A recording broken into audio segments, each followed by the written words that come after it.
On March 11, 1989, Dennis Lee Bowman and his wife Brenda reported that their 14-year-old daughter Aundria had run away from their Michigan home. The case of the missing teen remained open for decades. The Allegan County Sheriff's Office and the Michigan State Police handled the ongoing investigation. Investigators never eliminated Bowman as a potential suspect in Aundria's disappearance. He had a criminal record that included assault with intent to commit criminal sexual conduct in 1980 and breaking and entering into a female coworker's home in 1998. But it wasn't until Bowman's arrest in another cold case that authorities were finally able to locate Aundria. In November 2019, Bowman, then 70, was taken into custody in Michigan. Thanks to DNA evidence, he was charged with the 1980 murder of a woman in Norfolk, Virginia.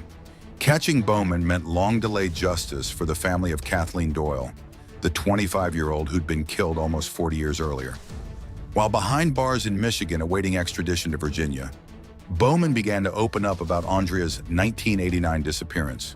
During a visit with Brenda in December 2019, he told her he'd slapped Aundria during an argument, and she died after falling down the stairs. Bowman said he'd then disposed of her body in the neighbor's trash. However, this wasn't the complete truth about what happened to Aundria. Detective Lieutenant Todd Workman of the Michigan State Police, who worked on Aundria's case since 2018, tells that Dennis Bowman did give several different versions regarding his involvement with Aundria's death. David Carter, a professor of criminal justice at Michigan State University and an expert on policing, says it's not unusual for the stories to change when police talk to a suspect. He notes that skilled interrogation can help uncover the truth. If you don't have DNA, if you don't have any other forensic evidence, a confession is your only hope. Bowman continued to talk to investigators and his wife in 2019 and early 2020. Our team made a concerted effort to build rapport with Dennis Bowman, Workman says. We did a lot of listening and trying to understand his background before asking any direct questions about his potential wrongdoing. At one point, Bowman told police he'd pushed Aundria down the stairs after she'd said she would publicly accuse him of molesting her. He claimed after she died from the fall, he cut up her body with a machete and said investigators could find the weapon under his bed. However, Bowman did not reveal what he'd done with his daughter's body until a February 4th, 2020 conversation with Brenda, according to MLIVE. During a phone call, he told her he had buried Aundria in their backyard.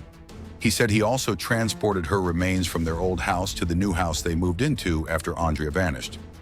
On February 5th, 2020, authorities announced they had found human remains in Bowman's yard.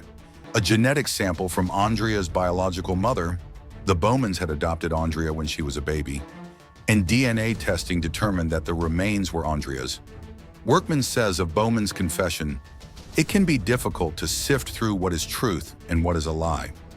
Ultimately, we do whatever we can to corroborate what we are being told with independent facts. In this case, we were able to locate Aundria's remains, which helped us corroborate at least some of what he had admitted." But why would Bowman ultimately confess? Dennis Bowman is 70 years old and he knows he is going to prison for the rest of his life, given the DNA evidence against him, Johnston says. I think at the end of his life, he is trying to find some way to redeem himself. The episode of Interrogation Raw about Bowman, entitled Demon Inside, also features audio of Bowman telling Brenda, "Now you know where Aundria is. At least you'll have her in a tin jar on a shelf." Johnston believes revealing the location of Aundria's remains to his wife was just a way for Bowman to feel better about himself. The Holland Sentinel reported that Bowman was extradited to Virginia on February 7, 2020, just days after he told Brenda where to find Aundria. In June 2020, Bowman pleaded guilty in a Norfolk, Virginia court to the rape and murder of Kathleen Doyle. He received 2 life sentences for those crimes, as well as another 20 years for burglary. His sentence left no possibility for parole. In December 2021, in Allegan County, Michigan, Bowman pleaded no contest to second-degree murder in Aundria's death. With that plea, Bowman did not officially admit his guilt, but did accept that he would be punished for the crime. A judge later sentenced him to 35 to 50 years for Aundria's murder. Bowman is serving his sentence with the Virginia Department of Corrections. He is currently listed as an inmate in River North Correctional Center. The focus of our investigation from the outset was to bring some justice for Aundria Bowman and all of the other victims we discovered as the investigation developed, Workman says.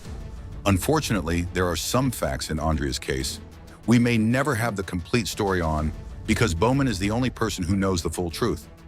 However, Workman remains optimistic that someday we will get to that point. Thanks for watching.